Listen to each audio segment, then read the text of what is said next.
People are starting to come in. So we can start basic introductions here.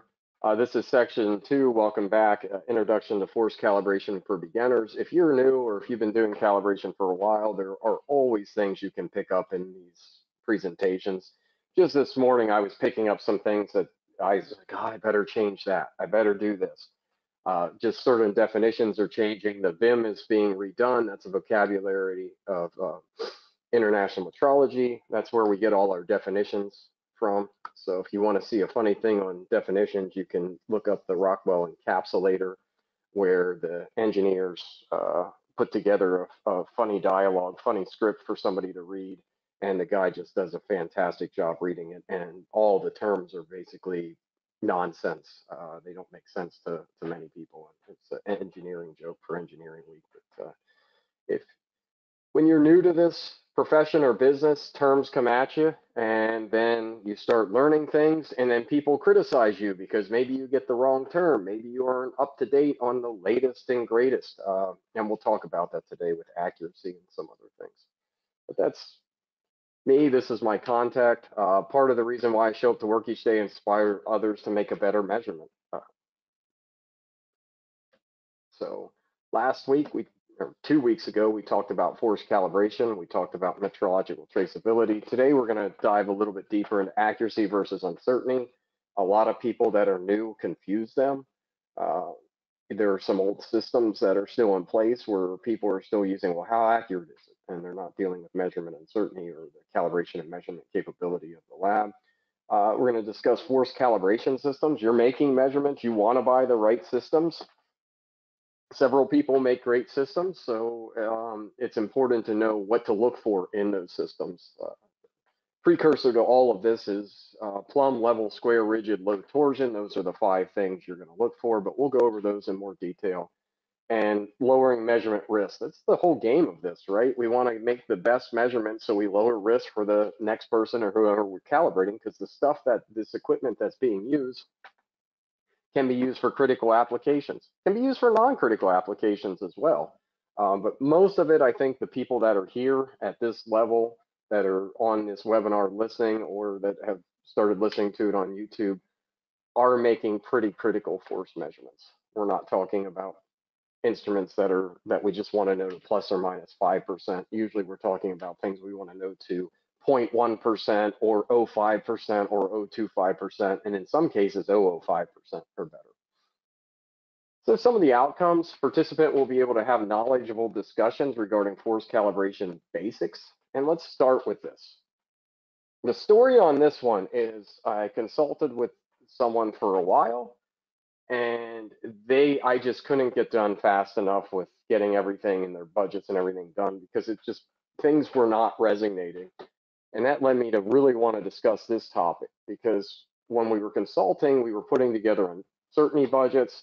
We were doing repeatability studies, reproducibility studies. So that's taking repeatability, taking a series of measurements and then looking at how good those measurements are. And that was one component of the measurement uncertainty. And then we were also looking at reproducibility studies and how good between different technicians were going to use the machine and put equipment in the machine. And at the end of all of this, I got on with the quality manager, and the question at the end of hours and hours of things were, well, this is all great, and you're telling me my measurement uncertainty is about 0.2 to 0.4%, depending on my range. What's the accuracy? So that leads us to a little bit of a discussion on this. Now, the VIM 2.13 says accuracy is the closest of agreement between the measured quantity value and a true quantity value of the measurand. This is in revision. I think there's a draft out. The new version may be out. I wanted to check that this morning. But the revision status is we'll start looking at things is accuracy is both trueness and precision. And precision is the closeness of agreement between indications or measured quantity values by replicant measurements on the same or similar object. Easiest way to look at this is here. We're shooting darts. Maybe we're playing darts in the pub. That's kind of fun to do. I like that. And of course, who do we want on our team if we're playing, joint pairs? We're going to want the person that can hit the bullseye all the time, right? That's high precision, high accuracy, and low bias, right? We're going to take a shot. Chances are that shot's going to hit the bullseye. If they're really good, they can hit that triple 20, that double 20, whatever they need to make. And then the question I usually ask people, or most of us will agree that that's our best case scenario, right? And most of us will agree that this down here is the worst case scenario. This person's probably not even hitting the dartboard, right? You as a team member, maybe they're hitting some of the numbers on a whim, but they're nowhere close to the bullseye. All the data isn't, all the hits are not grouped together. So therefore, we know this is the worst case. But what I typically ask people then is, and you get a different debate, is what is the second best? Is it shots grouped closely together, or is it shots grouped with a wider variation, grouped closer to the center? And depending on who's talking and where it is and where they're from, you may get different answers. Typically, I think for all those is this one, the high precision, low accuracy. And the reason why is because if we just apply a correction to it, we can move everything back to center. It's as simple as correction. It might be as simple as, hey, you're throwing lower, you're throwing 1 inch and half an inch over to the left, and boom, now you're hitting bullseyes all day long. In this third case scenario, you can't really do much to improve the closeness of agreement there. The spread of the data is the spread of the data. Maybe if you're making measurements, maybe you buy better instrumentation that's more repeatable. And if we look at this graphically, now this bias is changing to trueness.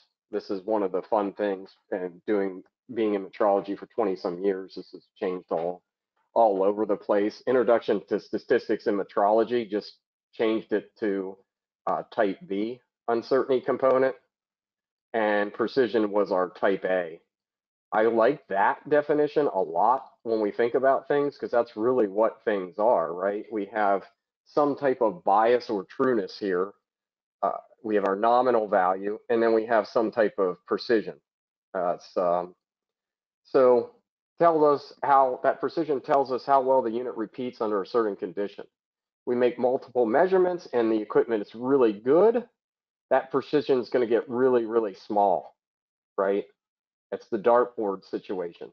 And my drawing with a mouse is subpar at best, but you can I tried to draw a really small normal distribution there. If we get equipment, we buy maybe the cheapest equipment that's available, and we have a large amount of spread all over the place, maybe our precision looks like that, in which case in either case, we're nowhere near the bullseye. But in any case, that's really what we're talking about when we talk about precision. And if we're talking about accuracy, it's a measure of that trueness or the type B or bias. What is that difference from what we are trying to measure? So accuracy determined via calibration is not the same as uncertainty. Now the VIM, the new VIM talks about measurement uncertainty, and that accuracy statement should be reported with an associated measurement uncertainty. In terms of measurement error, if you know you have a deviation of say 5 pounds, it would be 5 pounds plus the associated measurement uncertainty, which many people just report that error as 5 pounds. So this came from a Eurochem document. I always like this, and yeah, proving trueness and improving precision. And uncertainty includes all random effects, including the uncertainty of the bias there. So just another graph for those that like to put things together. Test accuracy ratio. This is something that many people back in 1950s, Jerry Hayes developed with the Navy. It's part of a basis for what started on decision rules. Many people, the origins of this are from Jerry, and many people on this 4-to-1. Paul Reese did an excellent paper. I think it's 100+ pages on the origins of this. where it came from all the mill standards and everything else. Hey, back in the 50s into the 60s, no one, it was really easy for them to control their risk by basically calling on a 4-to-1. We've gone beyond that today. So in general, this is here to show how it's not sustainable. If I have a process measurement, then my general calibration has to be 4 times better than my working laboratory, than my reference laboratory, then NIST has to be in the BIPM. You can do this in short bursts, though it's really was just a stopgap solution, as Mr. Hayes said, and until more computing power became available. And now we can actually calibrate the associated measurement uncertainties. And we discussed that 2 weeks ago, which metrological traceability. So talking about uncertainty, we say, when you think about it, what one phrase or word would you use to describe it? If everybody's thinking about measurement uncertainty, if somebody wants to put something in the chat here, I can read some answers. Besides the yes, I can hear you, which I appreciated. Variables? Yeah, lots of variables. Anybody else?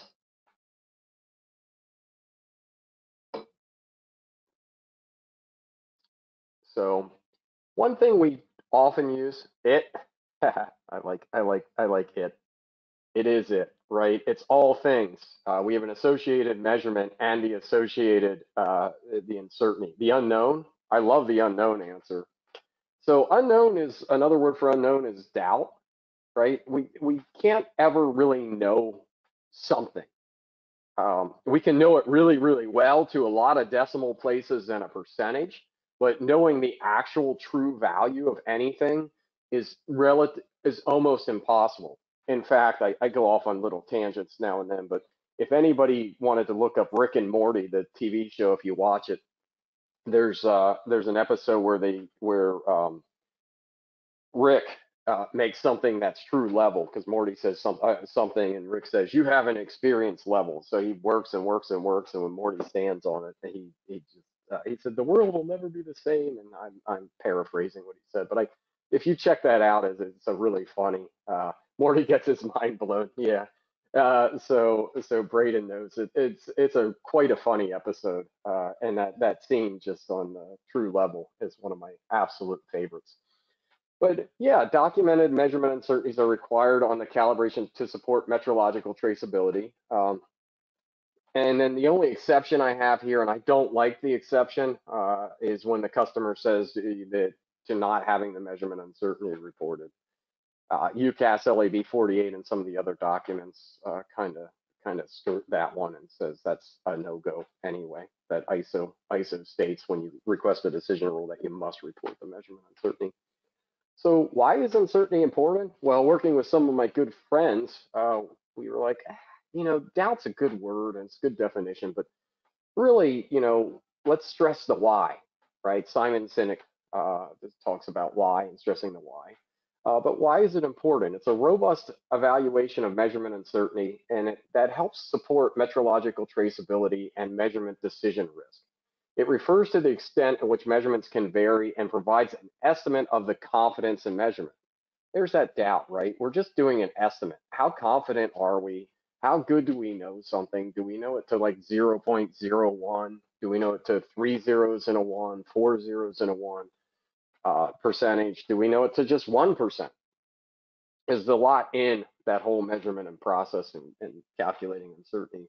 But it's crucial for decision making because really, if I want to build, I'll just use a simple example. If I want someone to build me a doorway and they use a tape measure that's off by, say, half an inch, compared with somebody, the door manufacturer that's making a door that's known to say a 16th of an inch, what's the probability that when that door gets installed, that it's either going to be too large or too small, right? If it's too large, you're going to cut the door. That's not fun, or you're going to reshim and do all this other stuff. So it's really important in a lot of decisions. And one of the other stories that I always heard, don't know if it's true or not, was World War II. I think Oscar Schindler, when he was at the munitions factories, he was messing up the measurement chain a little bit, so the munitions that they produced would not work well. But someone else can do some digging on that. So we use this measurement uncertainty if we're a calibration lab and we're complying, we're accredited to ISO IEC 17025 2017, then we're going to need to calculate our uncertainty. P14 has some guidance. Other documents such as A2LA R205 have guidance. The JCGM 100 has a lot of guidance, though it's not the easiest to read. NIST Technical Note 1297 is pretty darn easy to read, though it needs updated drastically because I think the last update was 94, I believe. Again, rough on that. The time frame's plus or minus 1 year. If we're talking about my doubt on that statement, I would say it's plus or minus 1 year with a 95% confidence. So, but if we get into this, how do we calculate this uncertainty? What is it? What does it include? And it typically includes what I like to call the 5 R's and an E, and I have that down here. Repeatability, resolution, reproducibility, our reference standard uncertainty, the reference standard stability. Those that were on early saw that paper, technical paper that you can download documents and settings on papers on where I did the study. I think it was 171 load cells to get enough measurement to really sort out that stability, and then environmental factors. So there's a whole nother list of all the other things that could produce doubt. If you come to our in-person training where we use machines and do that, or you read our guides on, there's a guide on how to calculate uncertainties for UCM, and there's also the A2LA guidance document we wrote on uncertainty. The other piece of this is all these additional errors that can come into things, right? We have, here's the 5 R's and the E is up top here. Most people can get these. That's not that difficult. We can talk, we're going to talk about some type A's, type B's. But these are the things that sneak up to on us on force. Last week we talked about tension links pin size. There's things we haven't talked about, like not using roller bearings and a traction dynamometer, bolting a load cell, not using the right size plate on a scale. We talked about that last week. Cable errors, non-flat base, misalignment of an S-beam, loading conditions of an S-beam, not exercising a load or torsion cell. I had somebody do that. We just didn't get numbers that agreed, and they sent it back to us. And I just kept getting the same number and same number. And each time I exercised it, and I went to lunch one day, came back and said, you know what? I'm not going to exercise it and see what this torsion cell does. And I absolutely agreed with what the customer was getting on that. And we had a discussion on the best practice, and best practice is to exercise something before you use it. He agreed that that was best practice and that he would do it. And then everything was in line. And as silly as that may seem, it seems silly to me. I was like, everybody should be exercising their equipment. There's just people out there that don't know to do that. So using mass instead of force weights, we have guidance on that. Overshooting a test point produces errors. Different hardness of adapters we talked last week, not using an integral adapter. Loading through bottom threads we talked about. 10 volt versus 5 volt. There's so many different error sources. Filter settings on meters can produce different error settings. So just things to be aware of if you're new to this. There's a lot of reading on our website available in the documents and tools section to go look at. So different, just general overview of the classifications of uncertainty. You know, we're generally going to assign it as type A or B. If anybody's seen the movie Young Frankenstein, there's also AB normal. I encourage anybody to look up abnormal and Young Frankenstein clip because it's funny, but that's when we combine them. But type A evaluation method of evaluation of uncertainty of measurement by statistical analysis of a series of observation. Some things we can do for type A, a standard deviation of a series of measurements. I have a 10,000 pound load cell. I put it in a machine. I record what it reads at 10,000 pounds 10 times. I could take the standard deviation of those measurements to give me my repeatability condition of that measurement. Other statistical evaluations, we can use ANOVA, that's analysis of variance, and we can use DOE, design of experiments. So just brief overview of type A. There's so many different ways to do type A analysis. The other type B evaluation, method of evaluation of uncertainty of measurement by means other than statistical analysis of observations. We could have a history of parameter. We could have other knowledge. We could have a specification. We could have torque or load cell, temperature effect, drift, resolution, stability requirements if we're using it. We could have some other specifications. So hopefully the manufacturers have done their due diligence on their specifications. Some haven't. I know we've seen numerous load cells come in that say they're temperature compensated and they're not. How do we know that?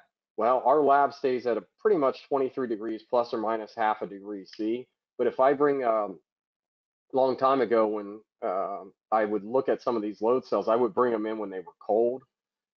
Just UPS or FedEx would drop them off. I'd put them in the machine. Then I would acclimate them a couple days and I'd see very large differences. And looking at their temperature spec on the cell was telling me I should see a difference of, 0.1, some really low number when I was seeing differences of 0.1 to 1% in some cases, depending on how cold it was. What I do not recommend on load cells is do not put them in the freezer to test. If you were thinking about it, that's not a good practice. That can ruin them. It's a lot easier if you just live in the cold climate to test them cold and test them warm. Some other things, if we're going to do a budget, and some people submit equipment and they have it calibrated in accordance with the one standard, the North American standard ASTM E74. This is such a good standard. I don't have enough time. I could talk for a day on how good the standard is, and I could talk for another day with all the problems that are inherent to the standard. But overall, I think the standard does a really great job on someone sends something to us for calibration, we calibrate it, and this lower limit factor, which gives you a statistical estimate of the error, captures likely 98% or more of, or I call the lion's share of the error, if it is used under the same conditions. Your machine is, your environment is similar, your machine, the rigidity of your machine that you're using, that you're testing it in, plumb level square rigid is similar. It's really good standard for that because it also tests the reproducibility condition of the measurement in the machine, which is a bit different than just doing a repeatability study. But if we're going to do a lot of this is in conformance with A2LAR 205 and a lot of JCGM, you won't find ASTM mentioned in JCGM. In any case, if you have your equipment calibrated in accordance with the standard, this is how you would do a budget. You do repeatability of the best existing device, repeatability and reproducibility. That's usually between technicians if you're using multiple technicians. And then you have type B uncertainty contributors, resolution of the best existing device. Why might that be important? So we really want to know the repeatability condition of our machine or our setup or whatever we're measuring things in. And I can make things perfect. If I have a resolution of, say, 400,000 counts, write this out, 400,000, which would be a 4 millivolt cell, right? Load cell, 10,000 pound load cell, the output reads 4 millivolts, which 4 millivolts, 5 zeros, 1, 2, 3, 4, 5, 400,000 counts.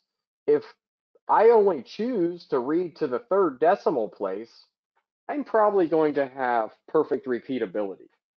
And if I have perfect repeatability, then all my numbers, like a standard deviation, everything goes to 0. So resolution is important in the sense that if you do not have any variation in your data, the next and likely the biggest contributor is going to end up being the resolution of the device, meaning someone set something too coarse. ASTM has provisions to avoid that. Other standards do not. Just something to consider. Somebody might say, hey, I have a 10,000 pound load cell and I'm going to set it to read by 100 pounds. Well, if you do that, right, unless your load cell is really, really bad, chances are it's always going to repeat perfectly. Every time you apply 10,000 pounds, it's going to read 10,000 pounds, which would mean all these numbers over to the left would go to 0. Hopefully that makes sense. So reference standard resolution, if applicable. The reason I put if applicable, because we use primary standard dead weights known to about 20 parts per million, and there's no resolution when you're using on a lot of the primary standards. Reference standard uncertainty, reference standard stability. How good is my standard from year to year? If we're using dead weights change about 0.2 parts per million. I think the NPL study was 0.2 parts per million every 10 years. So super, super low. Environmental factors with force using weights. Our air density is going to impact us. Our temperatures, of course, can impact all of that.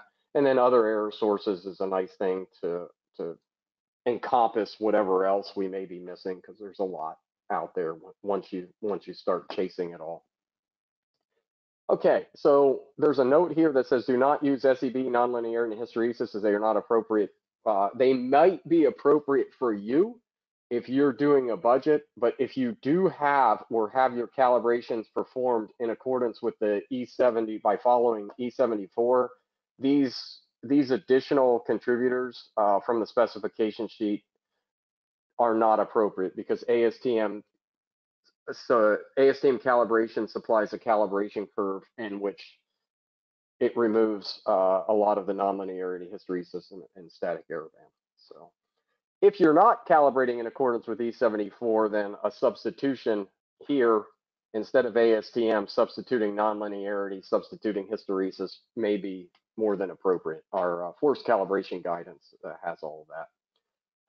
As I said, as we started, documents and settings, this is the tool. This is just a simple two-shot. When we do a live class, we usually show people at least the low end of a measurement and the high end of the measurement. And this was in the PCM, and those with really, really good vision can see the worst case uncertainty for that PCM range that we took in class was at 10% on a 2,000 pound load cell, and it was at 0.22, and at capacity it was at 0.05. This is another trap people get into. They might do uncertainty at full scale, and they might say something like 0.005, this one, 5% of full scale. Well, that's great, but if you're making measurements below full scale, what is your uncertainty? If you divide that number by 10, this applies at 10%, it's 0.55%. Right? Pretty simple math, but yet when we calculate and do everything properly, we're at 0.2. So really encourage everybody to go use the sheets, and the sheet will do nonlinearity, hysteresis, and all that. Here's something we look at. This is just the impact of primary standards. It's also an interesting tool that shows something of significance. So this right here, someone does a calibration at Morehouse, expanded uncertainty of their 10,000 load cells 0.41. They do it at an accredited supplier. Nothing wrong with an accredited supplier. They're just not using dead weights, and their uncertainties are higher. Therefore, they're going to give you uncertainties that are higher. And as such, the budget, when you're looking at this individual, the contributors to the budget, the lion's share of all of the uncertainty is wrapped up in that accredited cal supplier. Now, when we come over and look at the Morehouse side of things, you can start seeing the stability of the reference standard becomes the highest. So say, oh, okay, so if I want to do better, maybe I need to shorten my cal interval. This is pretty low, 0.41 at 10,000 pounds. But the value of this sheet and doing these budget, there's a lot of different things in here that can show you where's my dominant contributor to my measurement uncertainty. And if I want to reduce that, I can start having the discussion on what do I need to focus on.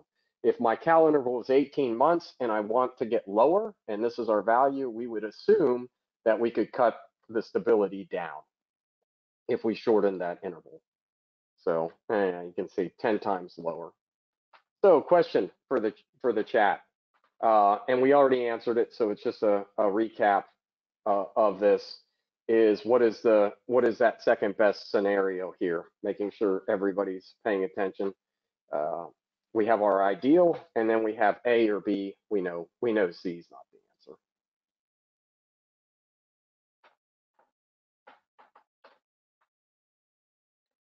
Yep, A.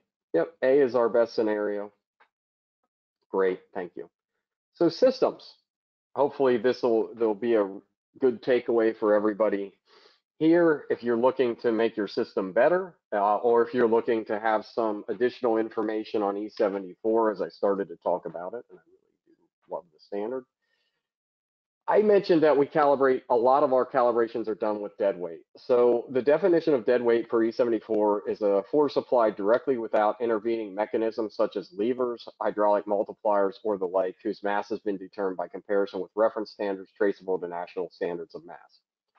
ASTM requires for classification as primary standard that the weight shall be determined within 0.005% or 50 parts per million of their values by comparison with reference standards traceable International System of Units, SI, for mass. Now, the trap that people get into is they do not convert that mass to force. And force weights require the correction for local gravity and air buoyancy, as well as material density. But density is likely the least of our error sources or components of uncertainty. Local gravity is typically the highest.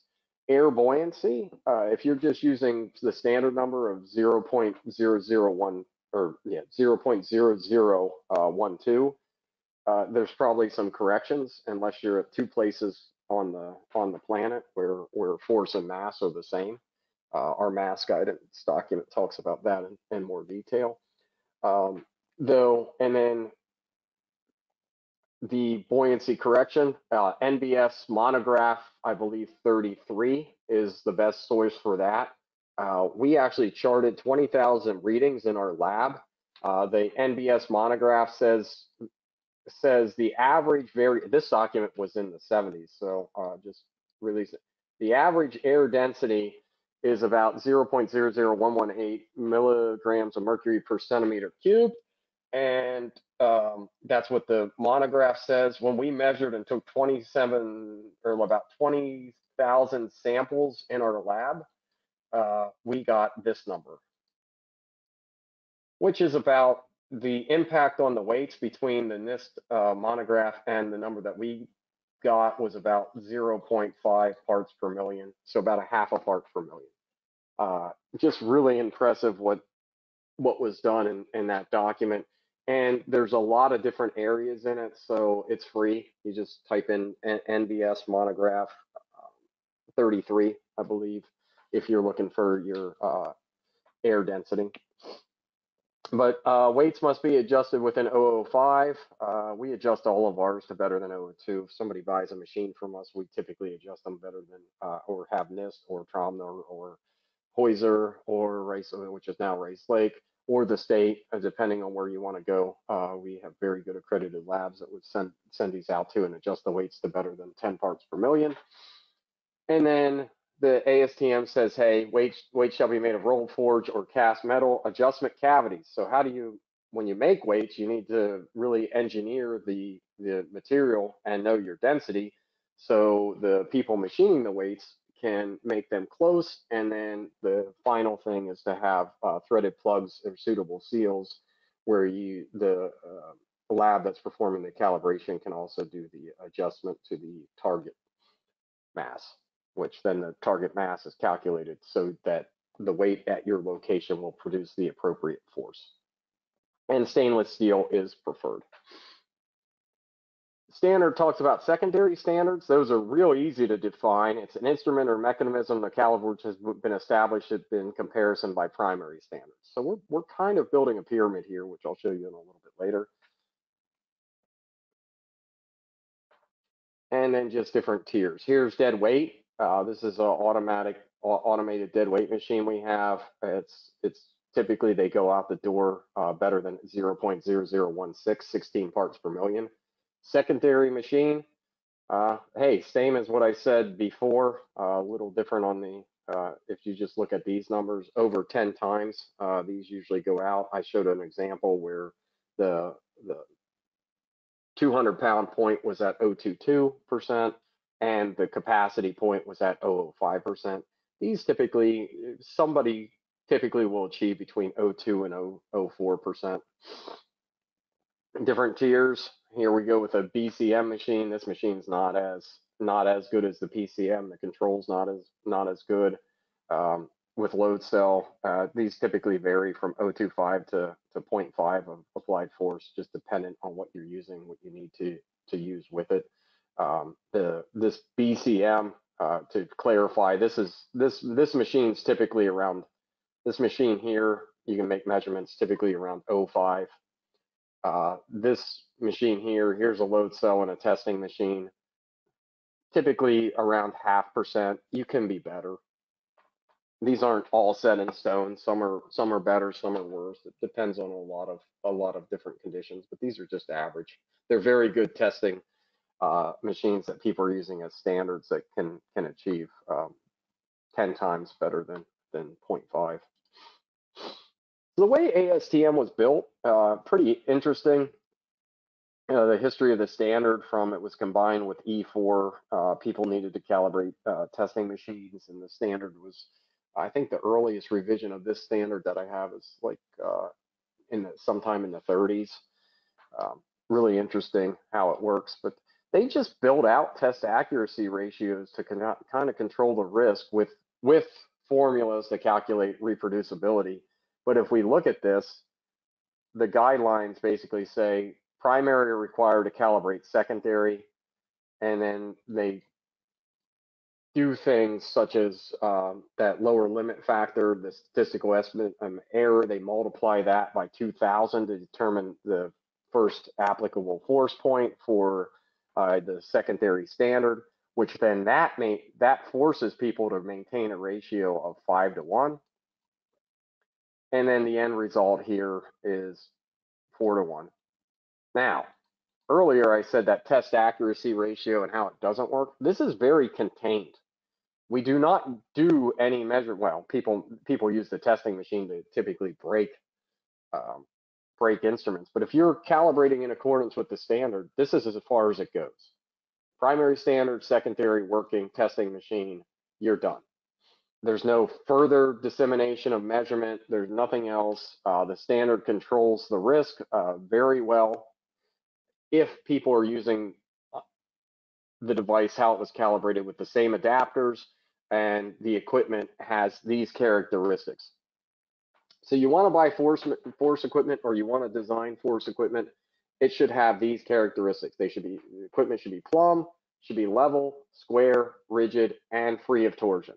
Well, all of this stuff is pretty much impossible to get 100%, especially free of torsion. It should have as low torsion as you can possibly imagine, because when you have adapters and interference, everything kind of wants to turn on you. Just a threaded adapter, in theory, if you pull on it, those threads have some type of pitch to them.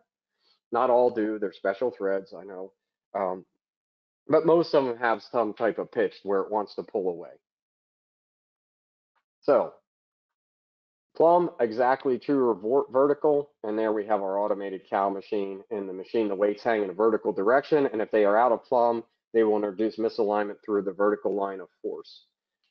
If you look at some of the things we do for building this machine, we put the largest weights closest to where we're going to pull from, where we're going to engage for compression. Right now we have a load cell set up in tension. That's basic physics, pendulum type motion, right? The longer away from this instrument to the bottom, the more swing you're going to get. So inverted weight stacks are preferred. The right equipment's going to be level. a device for establishing a horizontal line or plane by means of a bubble in liquid that shows adjustment to horizontal by movement to the center of a slightly bowed glass tube.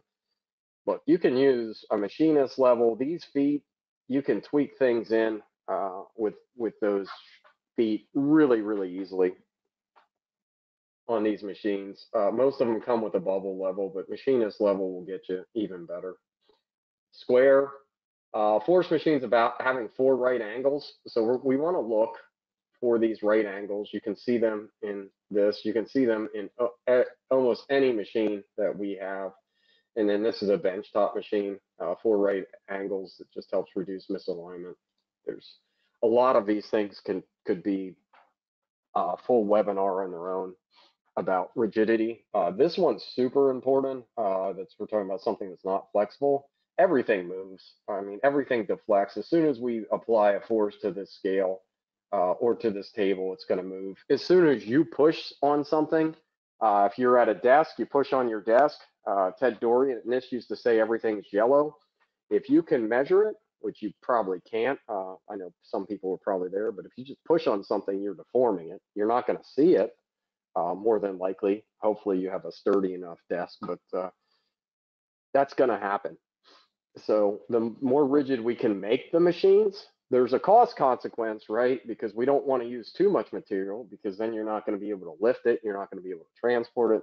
So it's a really a balance that involves engineers or somebody with the right background to know how to make the machine as unflexible as possible. So all sorts of alignment errors can happen, which will impact the results. And there's our scale calibrator machine pictured right. And then torsion. This is a funny topic in that we built our first prototype machine of this, and it absolutely sucked. It was horrible. And just chasing it down, we discovered that there was high torsion. You have a screw jack here. It's a purchase. We make this whole machine, but this piece is, with the exception of this piece. This piece is purchased. Everything else is machined. So you have a screw jack. They make anti-backlash ones, which are nice. But you have a screw jack drives the load cell up and down with the right there's picture with a handheld force gauge. And then we were trying to figure out how we get good control of the machine. So we put springs in here. And of course, when you compress a spring, it wants to twist. So to remove that, we ended up playing with a bunch of different bearings and adapters. It took us a long time to figure out the right combination of bearings, sphericals, all of that stuff, which we were able to reduce that torsion error down from 0.1. And the tests I did when I compared 2 load cells in dead weight was better than 0.015. But it's still an error. Just one that we keep trying to improve and improve. Our machines today, this one was 02. Our machines today are typically better than 015, and a lot of that has to do with torsion. Types of load cells. Jumping in, we talked about machines. Now, what do you want to buy? So you bought a machine, or you have a machine, or you're looking at buying a load cell. You want a reference standard where you want to measure some other things. And since this is an introduction, we're going to talk about the different types and what's good about them and somewhat what's bad about them. So column load cell, spring element is intended for axial loading and typically has a minimum of 4 strain gauges. More advanced topic, but you talk about the configuration of gauges. Like your bathroom scale may have 2 gauges for those that wanted some type of comparison. Load cells typically transverse 2 in a longitudinal direction and 2 oriented transversely to sense the Poisson strain. Look, there's not much to these load cells. You machine them out of select the right material, machine that material, and then everything is in how well these gauges are placed. And if you just have a single column load cell with 4 gauges, it might not react well when we turn it or try to test the reproducibility condition. If we add more gauges, we're adding more of an averaging effect, and that might get us better results. but more gauges cost more money. So other things with this load cell, physical size and weight. Hey, if we want a 1,000,000-pound load cell, it's not uncommon to have a column load cell weigh 100 pounds or less, and that should be LB. Shame on me, I should correct it. Disadvantages. Nonlinearity is usually pretty bad. Deviation from linear behavior is commonly ascribed to the change in the cross-section area of the column. This is due to Poisson's ratio, which occurs with deformation under load. Sensitivity to off-center loading can be high, and hardness of the loading pad can change the output by as much as 0.5%. These are tests I did. I've done sensitivity tests too. So it comes down to, which is crazy, it comes down to, these are going to show how, if you have force machines, these are going to show how bad your force machines are, because they don't compensate well for any off-axis loading. They don't compensate, their nonlinear behavior is not good, which is not dependent on the machine. But if you put these in a machine that you didn't get that level 100%, you're going to see it. And that level could just be a hair off, and you're probably going to see it when you rotate the load cell. They have larger creep characteristics. That means under load that the number is deflecting more, and your answers, so your time profiles are very, very important. And here I show like some zero returns on these cells, single column load cells, non-Morehouse load cells. Just the zero return on this load cell had a 0.0255% error, and the zero return on this load cell was 0.0083. Much better. Example 2 is much better than example 1. Though, hey, if somebody wants these load cells, they're generally less expensive than these types of load cells here. And that's the multi-column load cell. And it makes more sense. Look, if you just look at the drawing here, we're going to have more gauges. We have 4 columns. The load is carried by 4 or more small columns, each with its own complement of strain gauges. Corresponding gauges from all the columns are connected in a series in the appropriate bridge arms. Advantages, they can be more compact than that column or high stress load cells. They have improved discrimination against the effects of off-axis load components.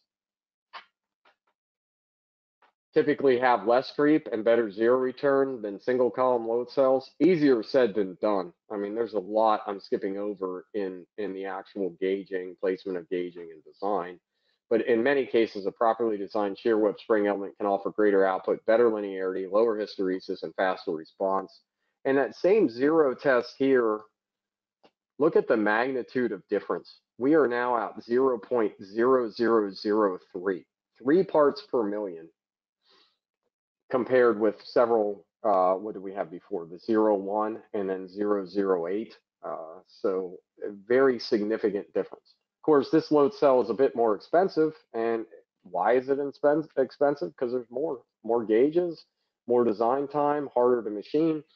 And in addition, this load cell here to the right, this is one of our load cells. This is a 600,000-pound load cell that our engineer Mark designed in several different trials. The goal was to get a load cell, on a 600,000-pound load cell under 30 pounds of weight, and we did that. This load cell weighs about 26 pounds. But before anybody gets excited, we also have to add a top adapter and plates to it, which increase it by about 12 pounds. So carrying weight is about 38 pounds, and then plus a case. But overall, a technician can have this load cell in a case with their adapters, and it will weigh less than 50 pounds, which is a carrying limit for most people. So bottom plates, talked about a little bit top plates last time, and then we have compression and bottom plates. A flat bottom plate may be needed to improve in performance. Basically, a lot of these plates just protect the surface that you're loading against. If the load cell has a hole in it, you're loading against something, you can mark that pretty easily. Here's a rod end cell. This was designed by Mark as well. Not as good of a cell as that 600,000-pound load cell, but it's our concrete set. If somebody's doing concrete equipment, you have a 600,000-pound cell, you have a 60K TNC, and then you can have a 5 or a 10,000 pound cell depending what makes sense. But I was talking about bottom plates and why we make bottom plates. That's this. We know why we make top plates because we saw, hopefully last week, people remember the different hardness of top adapters can have an error up to 0.5%. But this is why we make bottom plates. My good friend sent me this. He said, I've been to your class several times. I've attended it. And yet what do I do when we buy this is one of our ISO load cells. We buy a load cell from you and immediately load it and do not use the bottom plate, and therefore we mark. The good news is you can see that they were a little bit off center here maybe, but there's no good news for if you're calibrating customers' equipment and you go and mark their frame. This could be an expensive fix because this looks like quite a big piece of channel, I believe, or whatever it is. I can't tell from that picture. But another example of when adapters are not used, this one right here, you can see someone doesn't use adapters. Now they make, remember I said plumb, level, square, rigid. How level is your if you don't use adapters to protect the surfaces you're loading against, how level do you think they're going to be after, a few load cycles or weeks of use? This machine right here was one that we refurbished in I believe 2017, and our customer sent this in. They have done this twice now. They did not learn the lesson the first time through.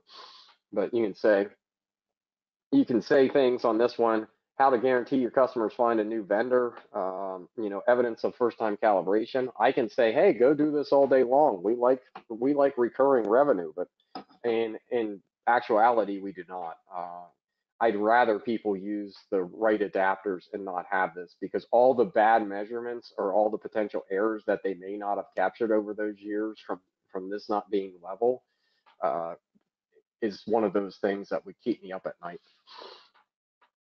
S-beam load cells, people buy them because they're cheap. You can go to Amazon probably right now and buy one for $20. Woohoo! And you can pay the calibration lab over, at least over a couple hundred to calibrate it. That logic doesn't make sense to me, but people do it all the time. It's the type of design is used in weighing applications. There are 4 gauges placed inside, typically 4 gauges placed inside the beam. In general, these cells can be very linear. The ratio deflection at the ratio to the sensing beam, the shape of the element. They're ideal for measuring small forces.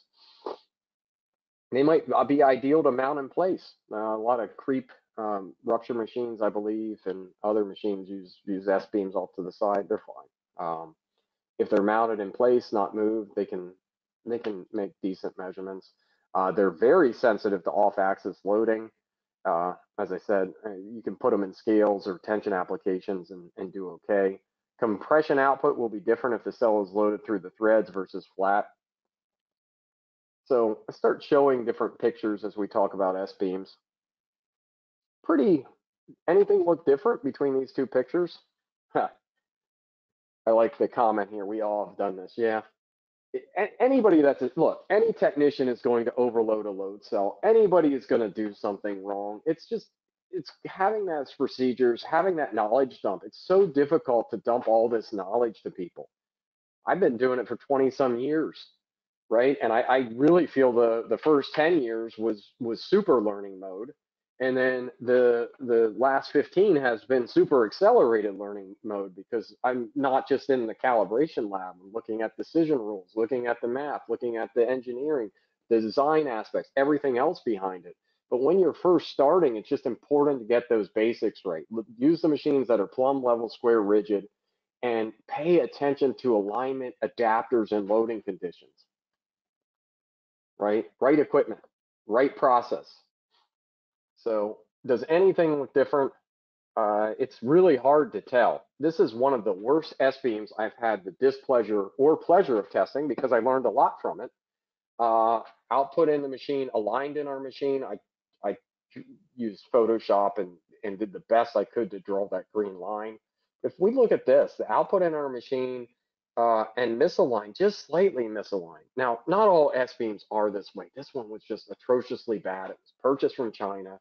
It was a $30, not a $20 Amazon one. It was a $30 one. So we got quality there. That being said, there are several $30 ones that you can buy that will not have near this error. It's just sometimes it's luck of the draw, but paying somebody to calibrate them, you can look up my old webinars and stuff. I once talked that we had bought a lot of these at one point for an application, and we were considering offering them for sale. And we had to test about one in every three load cells would be acceptable potentially to sell. The other two were just awful, but people buy them. And if they send them for cow and then they're horrible, things like this happen. A tech goes out and just slightly misaligns it. So if we align everything, we use the proper adapters. The whole purpose of this slide is we use the proper adapters. We do everything we should. We're trained. We follow the procedures. And it goes out of our laboratory with an expanded uncertainty at the time of calibration or expected performance of about 10 pounds, 9.95. Customer goes and uses this and they just slightly misalign it. All of a sudden, this is dominant, and that expected performance or expanded uncertainty goes to 85 pounds. Not even close to how it left the lab. And this type of thing happens more often than not. We're trying to do the absolute best we can, replicating the condition of having a discussion with the customer, replicate using the best adapters, using machines that are plumb level, square, rigid, really focusing on alignment and tools to help us align things the best we can. When we reposition the load cell, we're doing the same thing, making sure it's aligned, just lowering the machine down, visually checking, using all types of tools, slides,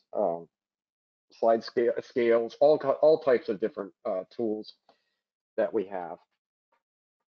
But not everybody's doing that. So it's easier to error-proof things, and just if you know what type of load cell you want, don't take the chances with it. And we'll get to my favorite recommendation of load cell that's affordable.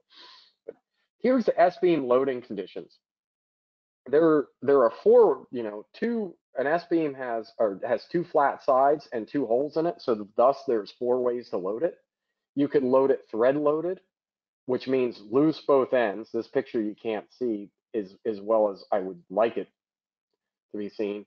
But basically, we threaded pieces into the top and bottom and backed them out a quarter of a turn. It could be loaded tight both ends. On the tight side of things, no backing anything out. It could just be loaded, thread loaded on the top and flat base. This is what we see the most of when we talk to customers about this. How do you load this? Flat both ends. Well, a secret for everybody is to load them this way. And the only reason I'm saying that is because there's several meters that you program, and if you can only program in one direction, if loading them through the threads both in tension and compression gives the device the best linearity, it gives the device the best symmetry error, which means my compression output is going to be very close to my tension output. That's when we talk about symmetry error, as opposed to these other loading methods. And then there's flat on flat. And if you look at this, just comparing all four, the min and max, this is a device that comes into our laboratory, and the customer typically wants better than 0.25. They want at least better than 0.1%, and the maximum difference between these loading conditions is 0.369. So really, really high. It's important to ask contract review if they have S-beams, how are you loading them in compression? In tension, we're basically putting an adapter on and pulling against the threads regardless of what we do, unless somebody jams something into it, but preloads it or does. We've seen all kinds of strange things, but that's not the most common occurrence. The most common is, hey, most people from our experience, like I said, are loading it this way, and the best way to load these overall for the best performance is loading it that way, with thread loaded both sides. Button load cell. Here's a plug to HBM, a really good plug. For a while, people want to use these cells. They want to measure something in a small confined space. And these cells serve that purpose. They can do that, except for the load cells on the left. Various manufacturers of these load cells are typically not good. Their specifications are not good. Customers think they can get better than 0.1%. They think they can get, sometimes they think they can get much better than that. We've had some conversations where your expectations just not aligned with the performance of the load cell, which no one ever likes to hear that discussion. I shouldn't say ever. In my history of 25 years, I have yet to hear somebody say, "Oh yeah, that's great news for me." They want to be able to solve it, and you say, "Well, you really shouldn't be using that load cell." But the ones to the left, even the slightest bit of misalignment can produce large errors. Some these errors, 1 to 10% of rated output. We had one that was sent back every three months, and it was just they wanted to hold 1%, and it wasn't even doing that. So the cells on the right are the exception. HBM makes these. Of course, they're more expensive because they're exception, and they're a bit taller. They're not as small as the other ones, but man, if you really want to measure something in a small space, I recommend looking at these smaller HBM cells. There might be other load cells out there that are really good for small force applications. We have yet to see them. On these, I've seen customers switch from these ones on the left to the ones on the right and be very happy. And the other part of this is adapters, right? So how good are the load cells? Button load cell, here I'm going to show, we had the loaded them standard. A lot of people just load these things flat on flat. They put them in the machine. They have a flat ground block. Hopefully that's ground, bottom block, load them in the machine. And when we did that, we showed a maximum error with this particular load cell of 1.04%. When we put different, better adapters on, the ones here to the right, which we sell these, it improved the performance by 525%, or the maximum error was 0.2. If a customer says they want 0.1, 0.199 is the best we could get with what I consider not the best alignment, but what I consider the very, very good, repeatable alignment.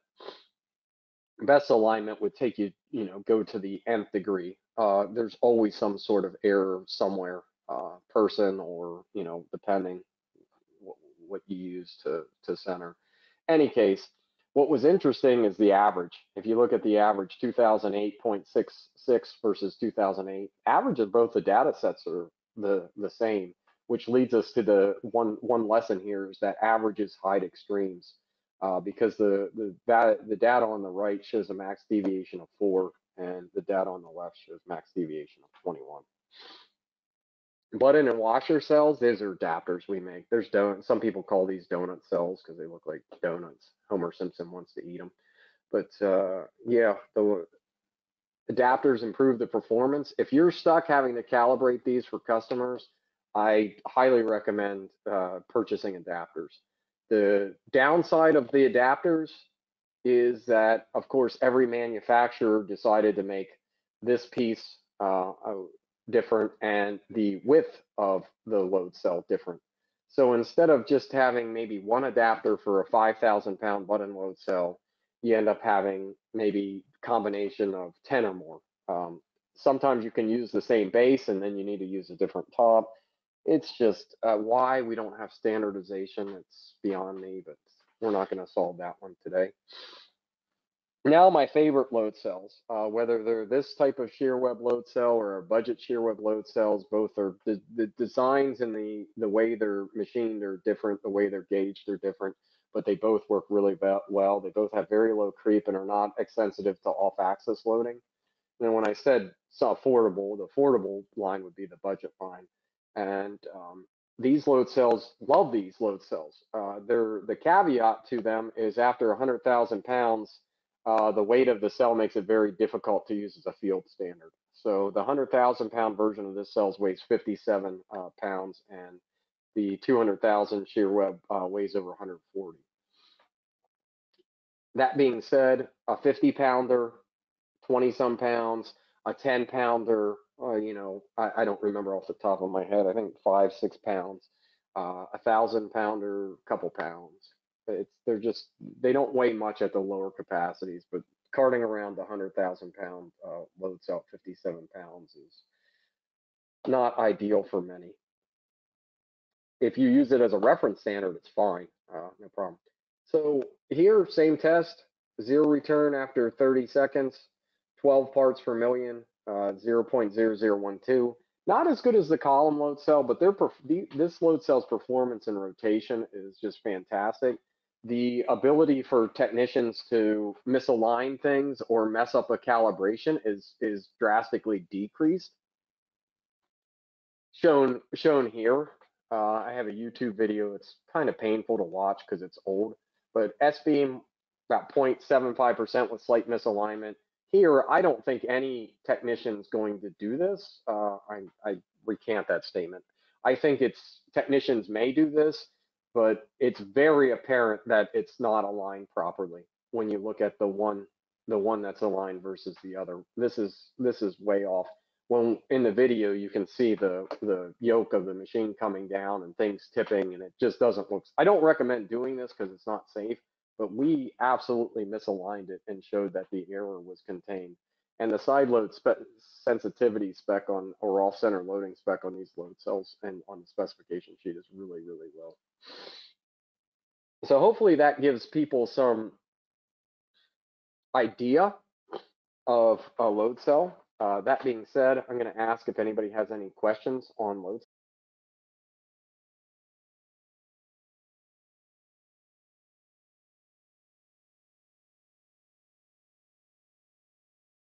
If any questions do come up, just let me know. We'll have time at the end to answer some of them.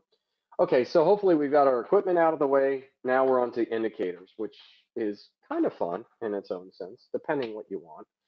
We do not make any of these indicators, even though our names are on them. Most people that you see selling are reselling indicators. Most of us are using the same vendors too, so sometimes it's a matter of price shopping. Sometimes it's just a matter of who do you want to go with. They have different versions. For example, we have a high stability, this 4215, we have a high stability version. Did some writing on that. It improves the repeatability and just of the equipment by, I think, a factor of 3. I'm not aware of anybody else with this indicator, the HADI, the high accuracy digital indicator. It's bought overseas. The components, everything's assembled and then put together and assembled over here. Love this indicator. I got to work with the manufacturers of this indicator, and we played with filtering and learned a lot. Just really great. PSDS, which is an easy handheld indicator, and then there's some wireless options, and we have other options like our C705P and other things here. But things that you want to look at. How good do you want our indicator to be? The indicator nonlinearity specs, things like that. Are you willing to use a computer to convert to engineering units? Because we make software that works with a laptop where you can plug in coefficients, always read this in millivolts per volt, plug in your correction factors. Your as received is the same as the as returned because you're reading in millivolts, and you're always getting a new set of correction factors. Therefore, the closeness, when we were talking about trueness and the trueness of agreement, is we're like typically on a 10,000 pound load cell, we're reading much better than 0.1 pound force, much better than that. And the correction factors, and there's a lot in there that I'm thinking of, but the lower limit factor gives your expected performance if it's ASTM with your coefficients, and you're always within, the readings are always within that lower limit factor. Any case, the other thing, hey, what if I just need something quick? Portability, that PSD indicator. It has 2 batteries. The downside of the PSD is the stability is not great. So if you wanted to maintain something like 0.1% of full scale, really good for that. You want to maintain like 0.05%, maybe you're not going to make it, and that's some year to year. So this one did not. This meter was in. If you want to maintain a system of better than 0.05 year to year, the Hattie and the 4215 were the two indicators in the data set that showed you have really good statistical probability of doing that when paired with a good load cell. The PSD did not. 4215, do you have multiple load cells? If you don't want to use a computer, well, we have versions that use coefficients, and what the coefficients mean is we calibrate in that base unit, whether it's millivolts or raw counts internal to these meters. We put that on the report, and then we issue correction coefficients, and both of these will display as accurate or as close to possible to the nominal value by using those correction curves. And therefore, your as received is your as returned. You do not have to pay for adjustments. They're provided with the correction factors that are programmed in. But neither one of these meters need a computer. This one says specifically on it polynomial cal. It comes at a higher price tag. The people that we work with to build this meter charge us a higher price tag to put this all in the meter. If you're making measurements and you want a really affordable meter, the Hattie's about $1,000. This, and then you put it with a computer, it stacks right up against these other two all day. And the C705P is not expensive. It's a mid-grade meter, and this 4215 Plus is about the best meter for the price tag. And when I say price tag, like around that 3,000 plus price tag, you can get better meters. HBM makes phenomenal meters, but you're jumping to 10,000 pounds. The other ones, I'm not going to mention the other manufacturers. They're making the same device. They don't have the 4215 plus. They have their versions of this unit down here. So anyway, you can do whatever you want with that. Know what you're buying.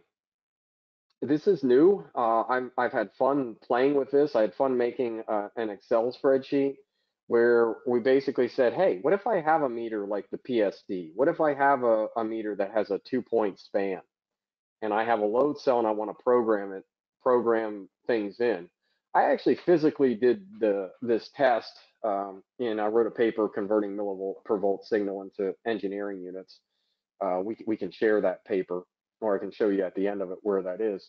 So that was actual values. These are theoretical values which use math and Excel, which is good. These values are the best you're going to get. When I actually physically did the test, I got values that were worse than this.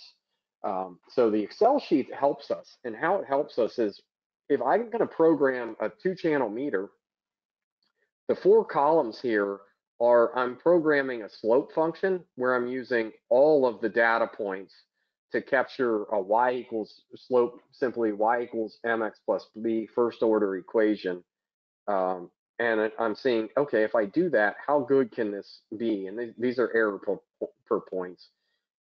Versus if I just use if I span 2 points and just say, hey, I'm going to span at 0% and 80%. I'm going to span at 0% and 100%. And in the advanced training, we go into the Excel spreadsheet and we look at 10% and 100% and other things. But if we look at this just simple programming, you can see these errors just mathematically how high they are from a 2-point span. They are not close to our nominal value. If you needed to measure a 0.5%, you're well within. But if you can see on this, your 0.113, these curves at the low capacity are all over the lower capacities are all over the place. And it depends where you want to go. I like the tool that we have because it's basically telling me if I had a 2-point span, 0 and 80, this gray line here is probably, if I draw on it with my mouse, this is probably our best as far as if we wanted to program. We had somebody and we said, hey, the instructions say program your meter. The 0 and 80 is going to give us the least amount of error. The 0 and 100, perfect at capacity, but the other points have errors. So compare that with coefficients. People can look at this and say, oh my, look how much variation there is in this. Well, these numbers are super misleading as the scale has now completely changed on us to a point where we're looking at 2 zeros and a reading for a 2nd degree polynomial, a 3rd degree polynomial again, two zeros. And if the meter, the 4215 plus, the Hattie, the C705P, no, C705P does not go to fourth. So the 4215 and the Hattie would allow us to really optimize everything. You can see the worst case in here is 0.0013. Compare that with the best case in here, well, besides the point we spanned at, the best on one, you can just see 0089. So really drastic difference in how these work. And then takes the same set of data and compares to different meter options. So we're using a really good load cell. This load cell, this was a 25,000 pound load cell where I pulled data from our lab. It had an exceptionally good lower limit factor, had great nonlinearity. I took the actual data that we did in millivolts per volt, threw it in the Excel sheet, and then theoretically plotted all of these. So.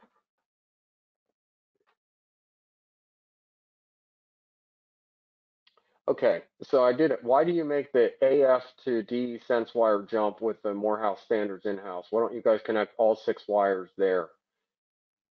I think I understand that. Why do you, I do have to, okay.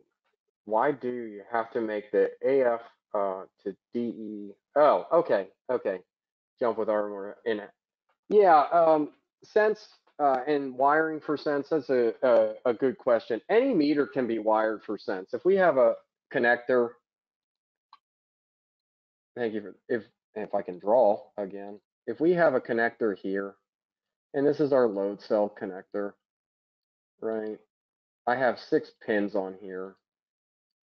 If I want to wire for sense, which basically takes out the effect of the resistance change on cabling, any cable I make, most load cells are wired. The wiring, not, again, I say most, but there's a convention. It's called Western Regional, which is A is wired for positive excitation, D is negative excitation, B and C then are wired for signal.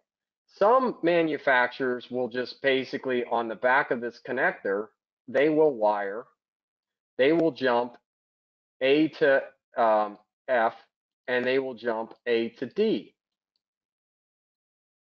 Okay, you can do that. There's no, and then you can straight wire cable for sense. If I am understanding the question properly, what we started doing, because it makes no difference whatsoever, is every time we wire a cable, we tie the sense and excitation, positive sense and positive excitation to A. And then, yeah. And then on D, we tie in negative sense and negative excitation. The reason we started doing this a long time ago is because different load cells, some would not have the connection jump A to F and D to E.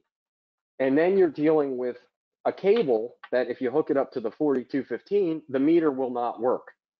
So someone would buy a calibration grade load cell and then buy a ultra precision. And the ultra precisions used to have A and F and D and E jumped, and the cal didn't. And or somebody switches the standard. It's the standard connector. I'm drawing a blank on what the connector is, but other load cells use the same connector and the same wiring. We found that if we wired that positive sense and positive excitation and negative sense and negative excitation to the same terminal, that the cable was more universal. We could streamline our process. There was really no detrimental effect to the customer if you understand the wiring, because I'm just taking away the behind the load cell jumpers for those pins. That also opens the door to use F and E for other things. You could use them, you could wire, I hate saying it because I don't want to give people ideas, but you could wire TEDs in there and some other stuff. But the reason why we strictly did that, and we can chat on this online, is because that cable becomes universal then. Any load cell with that connector that has Western regional wiring, that cable can be used on that indicator. And if you wire it separately, with 6 wires for sense, and then you get a load cell that does not, just uses the 4, it's not going to work on that indicator. Hopefully that answered that question. It's just standardizing the process, and there was really no benefit to jump A to F and D to E. Measurement risk overview. So there's some definitions. Measurement decision risk: probability of an incorrect decision will result from a measurement. And ISO 3.7, this is more current definition, defines how measurement uncertainty is accounted for when stating conformity with a specified requirement. So the people that say, hey, I considered uncertainty by not considering it, by ignoring it, W equals 0, UCAS LAB 48 says you can't do that. It's basically, UCAS basically says, to that end, we could all decide to ignore red stoplights, right? I took it into consideration by ignoring it. What would happen? Well, most of us won't be here if we continue to do that for a while. Terms, we talked about TAR, but the appropriate is Measurement Capability Index, which is in JCGM 106, which is also called TUR. TUR was first, is the ratio of span to tolerance, the measurement quantity, to twice the 95% expanded uncertainty of the measurement used for calibration. Look, this is an overview. People are going to ask for these ratios, and you're going to get all kinds of people debating what goes in the CPU. That's why JCGM 106 basically changed the term to Measurement Capability Index and defined it. Though we can still use TUR. ANSI Z540.3 handbook defined it rather well, and they said, hey, what goes in all this on the bottom?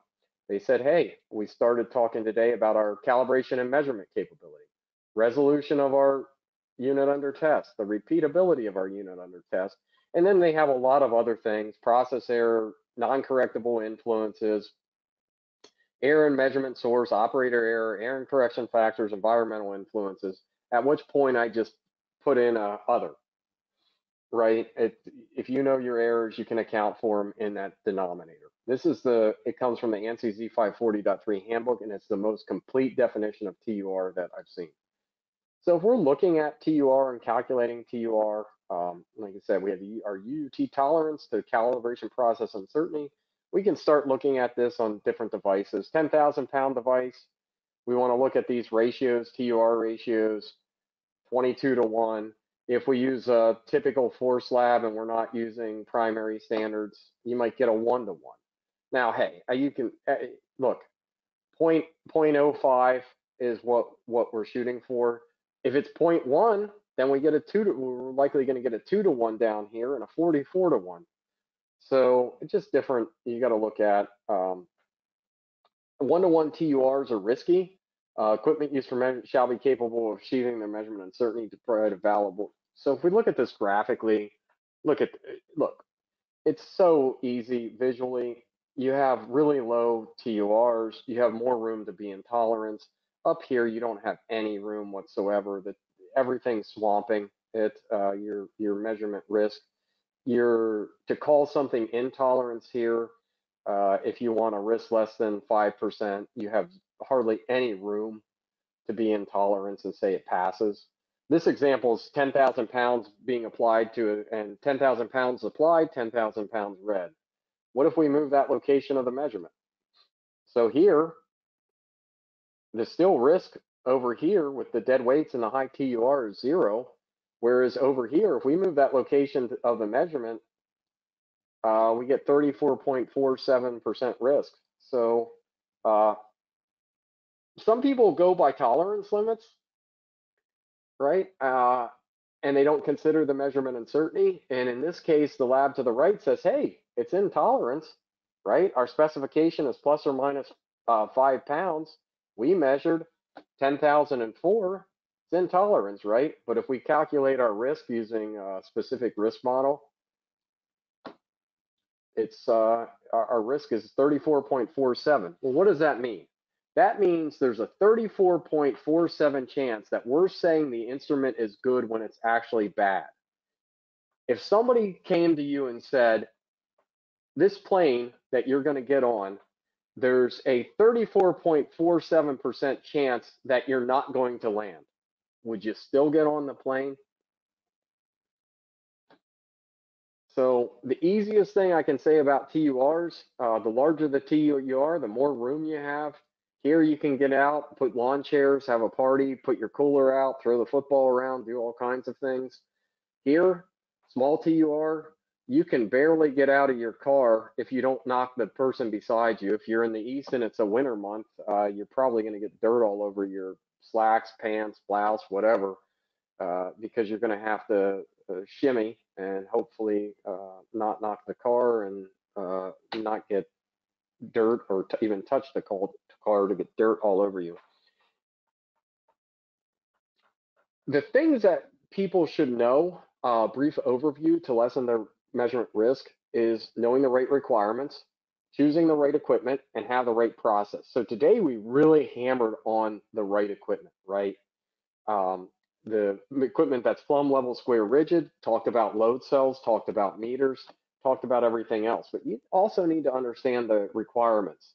And requirements in general, the more accurate the system, the higher the cost will be to procure the equipment and have it calibrated. So I want to maintain low uncertainties and have high TURs.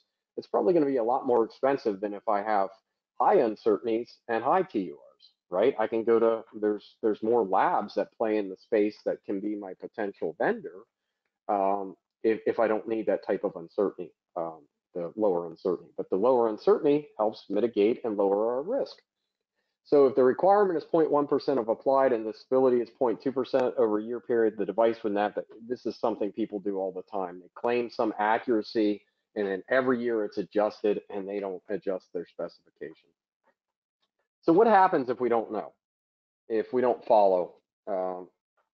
This Texas oil refinery, 1 minute it's good, the next minute it's not.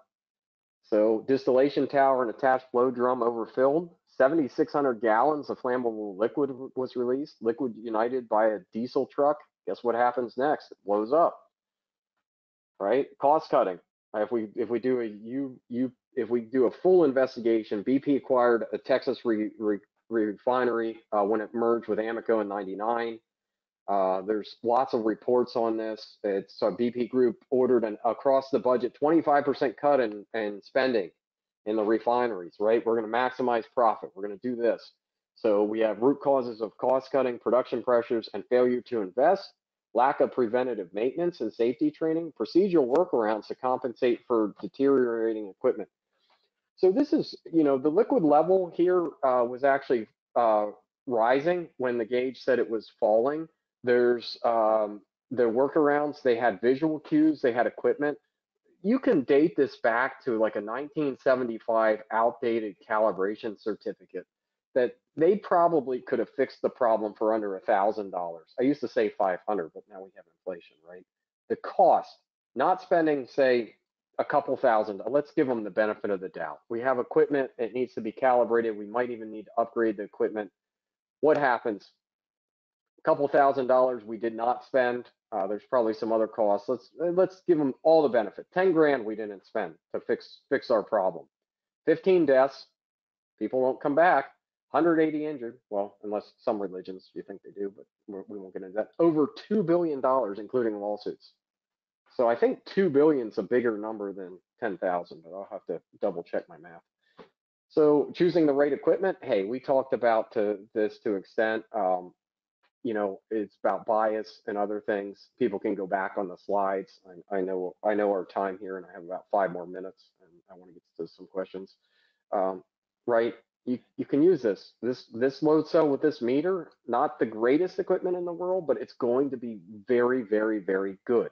You want the greatest equipment in the world. There's load cells by GTM that are 5 times the price, and there's indicators by HBM that are like 30 times the price of this. Or you just upgrade and go dead weight if you want the very best. But have the right processes, training program, proof of records. We lost the Spirit of Kansas, a stealth bomber, because of no one validated the training procedure. Somebody new came in. Everybody that was old knew the pitot tubes need dried out. The new person sees this big deviation, follows the procedure. Guess what? Over $1 billion. I think it's 2 billion. It was $1.4 billion plane crashes because of a procedure not being updated. So really important that you have all that in place. Using a proper adapter should be part of that procedure. Use this adapter, ask the customer these questions that we kind of talked about as part of the errors. Right processes. This is an example where the cranes for a while they were falling out. Someone had to lose their life, and when they examined it, they believe pins were removed early because it was much more efficient to remove the pins and disassemble quickly than brace things for wins and safety. It's just not okay. Here's a manufacturer basically saying, hey, we love the precision. There wasn't any way to know how much torque was being applied, but anybody that knows anything about torque would know that torque is lift force times sine times wrench length, and if you assume an angle on this thing of 45 degrees, it equates to about a 29% error. So whomever's going into this company and saying this is a great way to measure torque, it's not, right? Error goes away. Marketing people that do not understand metrology are problematic because this error goes away if you maintain 90 degrees.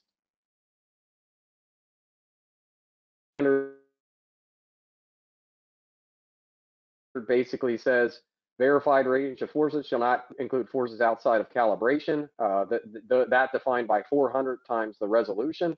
Well, the first non-zero force point is 500. This certificate says 192.3. Luckily, most people have corrected this, but there's little things in there just to look for on test reports and to correct them. If you don't know what you're looking at, that can be problematic. You can get things like this. You can get things where somebody's using a Class AA device, and so Class AA is primary standards. To assign a Class AA loading range, you need primary standards. But we've seen people assign another Class AA using load cells. There are a lot of labs out there and a lot of people that just are losing the intent or not even the intent, their verbatim instructions of a standard and just doing what they want because they get into things. So anyway, if right now, some questions, and I'll go through this. I want to take your question. So when evaluating measurement risk, what is always found in the denominator and standard uncertainty? So you can look at that. That was our TUR. Remember, we had our CMC, our reference standard uncertainty, our environmental family resolution, and then we had our others, the others types. So all of them are basically found there. Other things, technical papers, reading. So the other thing that I wanted to say here is we have a webinar coming up March 7th. If you're registered, keep sending questions in. I'll answer them. I mean, I could have just said I'll answer the and not go over. I could have answered the sense, but yeah, send us questions. Register for that webinar. Send us questions. We have an hour and a half we can go over. I just answer any questions you have. It's kind of free consulting or free. Look, at the end of the day, I don't want to say free consulting. I don't want to say anything. What the goal is if you have questions, other people have questions, and the main goal of all of this is to just help people make better measurements and answer questions to support that purpose, to help make the world a safer place. Because if we're doing something wrong and we can correct it now, it's so much better to correct it now than do it for the next 2-3 years, or have somebody come in and follow your procedure and crash a stealth bomber for 1.4 billion, blow up the BP oil rig, miscalibrate the Hubble, or not miscalibrate, it was a calibration error on the Hubble with the lens that cost us $2 billion. All of these things, right? If people would have the knowledge, they can be avoided. So many accidents, so many bad measurements can be avoided. You're not going to mitigate them to zero, but you can certainly mitigate your risk. So yeah, we have technical papers on adapters, technical and uncertainty propagation, and some other classes you can go online. This one we're going to have at our facility. We haven't scheduled it yet. If you're interested, it's probably going to be around the September-October timeframe. I got to look. ASQ is at Cuyahoga Falls in September. We got to figure out where I'm speaking and whatnot, but we'll get this scheduled in the fall for sure. That being said, hey, I'm going to see what questions are in there, and we like friends, so if you follow us on LinkedIn, really like that, trying to get our followers, and then you can be aware of anything we're posting. We try to keep most of it educational. You can go and download our the force paper. So let me